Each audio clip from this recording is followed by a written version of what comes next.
नमस्कार दोस्तों, आप सभी का स्वागत है एमवीएम खबर में। जैसा कि आप सभी जानते हैं, कल मुकाबला था डीसी और केकेआर के बीच।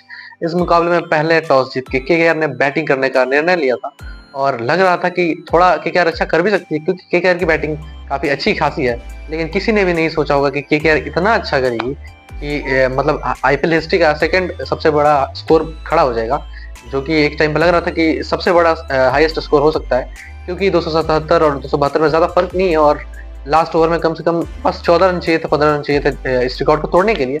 लेकिन ऐसा हो नहीं पाया और रिकॉर्ड नहीं तोड़ पाया, लेकिन फिर भी सेकंड हाईएस्ट स्कोर का रिकॉर्ड तो बन ही गया। और इस चीज़ से सबसे ज़्यादा कोई नाखुश है तो आरसीबी के फैंस है, क्योंकि एक ही चीज़ थी फ्लेक्स करने को, वो भी अब छिन गई है। और अब जो सेकंड हाईएस्ट स्कोर था उनका, वो भी अब नहीं रहा। और सबसे ज़्यादा इस मैच में अगर किसी ने प्रभावित किया तो वो थे नारायण।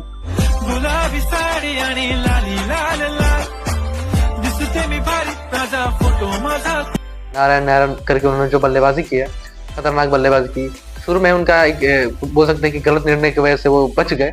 ऋषभ पंत ने रिव्यू नहीं लिया, और ऋषभ पंत ने दो रिव्यू गवाए थे। श्रेयस अय्यर भी थे जो आउट हो गए थे, लेकिन उनका भी रिव्यू नहीं लिया। लेकिन वो इतना भारी नहीं पड़ा, और भारी जो पड़ा वो था नारायण का कैच।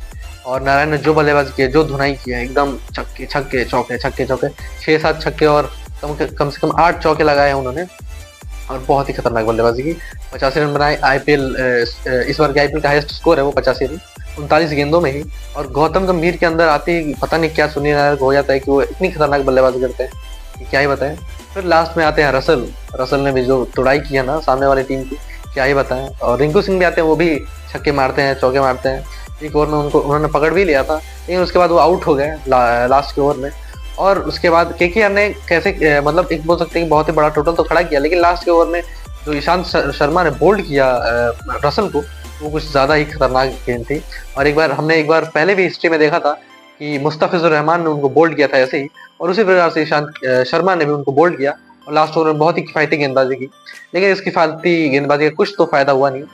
शुरू में आते ही पृथ्वी शॉ ढेर, मिचेल मार्श ढेर, डेविड वार्नर ढेर। लास्ट में थोड़ा ऋषभ पंत ने ताबड़तोड़ बल्लेबाजी की। वेंकटेश अय्यर जो कभी कभी गेंदबाजी कराते हैं, वो गेंदबाजी कराने आए थे और उन्की एक ही ओवर में 28 रन उन्होंने पीटे। ट्रिस्टन स्टब्स ने भी अपनी हाफ सेंचुरी पूरी की थी और उन्होंने भी अच्छी बल्लेबाजी की ऋषभ पंत के साथ। लेकिन इन दोनों ने कुछ भी मतलब इन दोनों की पारी एक तरीके से बोल सकते हैं कि बूंद बूंद से सागर भरने की ट्राई कर रहे थे ये लोग, लेकिन ऐसा हुआ नहीं, क्योंकि बहुत ही बड़ा टारगेट था। और केकेआर 1-2 रनों से नहीं जीती है, केकेआर 106 रनों से जीती है, पूरी तरीके से एक तरफा जीती है। और केकेआर इस सीजन में बहुत खतरनाक दिखती है, क्योंकि अभी तक जो भी मुकाबले वो खेल रहे हैं, उनकी बल्लेबाजी जो हो रही है बहुत ही नेक्स्ट लेवल, बहुत ही खतरनाक। और केकेआर को जो मेंटर कर रहे हैं गौतम गंभीर, क्या बोले, सैल्यूट उनको, क्योंकि वापस उन्होंने केकेआर को उतना ही खतरनाक बना दिया है जितना खतरनाक उनके कैप्टनसी में हुआ करती थी। बहुत ही कांग्रेचुलेशन केकेआर को अपने इस मैच को जीतने के लिए। मिलते हैं हम नेक्स्ट वीडियो में।